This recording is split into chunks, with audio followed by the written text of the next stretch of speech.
introvert ဖြစ်နေလို့ communication မကောင်းဆိုရင်ဒီတစ်ခုကိုမှတ်ထားမှရမယ်ဒီကိုတော့ introvert တော်တော်များများလူတွေနဲ့စကားမပြောချင်တာလူအများကြီးနဲ့တွေ့ရင် energy ကောင်းတာတခုခုဆိုရင်ပြောဖို့ဝန်လေးတာဒါတွေကကြတော့ introvert တွေရဲ့ personality type ပေါ့နော်အဲ့တော့ဒီကိုတော့ personality type နဲ့ scale ကိုကွဲဖို့လိုတယ် communication ဆိုတာ scale ဖြစ်ပြီးတော့ခုနကဒီကိုတော့ပြောခဲ့တဲ့အကြောင်းအရာတွေကကြတော့ကိုယ့်ရဲ့ personality type ဆိုလိုတာက introvert type communication scale မကောင်းတာတော့မဟုတ်ဘူးကမ္ဘာအကောင်ဆုံး speaker တွေ leader တွေ CEO တွေကတဝက်ကျော်လောက်က introvert တွေဥပမာအပြင် Bill Gates တို့ Warren Buffett တို့ Elon Musk တောင် introvert เนาะသူတို့တွေအကုန်လုံးက introvert ပဲဘာဖြစ်လို့သူတို့ကကြတော့ communication skill ကောင်းနေရလဲအဲ့တော့ communication skill ဆိုတာမွေးကလေးကပါလာတာလားဆိုတော့လည်းမဟုတ်ပြန်ဘူးဒီ communication skill ဆိုတာ train မှရတဲ့အရာပေါ့เนาะ communication skill ကောင်းအောင်ဒီကိုတို့ဘာတွေလုပ်ကြမလဲဒီ၃ခုနဲ့စကြည့်ကြမယ် first ပထမဆုံးအနေနဲ့ဒီကိုတို့ small talk လေးတွေစပြောကြည့်မယ်အများကြီးပြောစရာမလိုဥပမာအဖြစ်ဟေးဒီကောင်းလားဒီနေ့တော့ဘာတွေလုပ်ဖြစ်လဲဒါမျိုးကနေပြီးတော့စပြီးတော့ပြောကြည့်လို့ရတယ် consistency is key ပဲဒီကိုတို့အမြဲ train သွားမယ်ဆိုရင်ဒီ skill ကတိုးတက်လာမှာပဲ second အနေနဲ့ကကြတော့ဒီကိုတို့မှားနေတဲ့အရာတစ်ခုရှိတယ်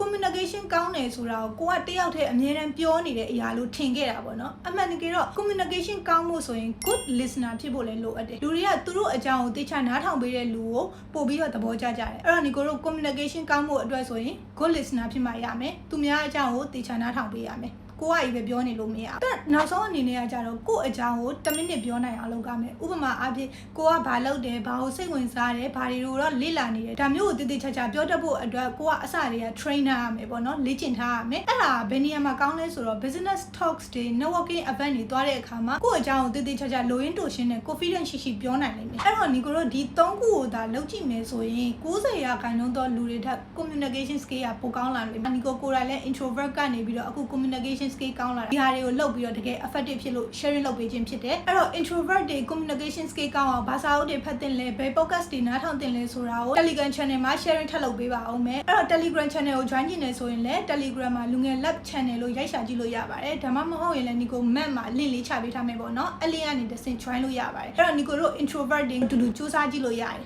fighting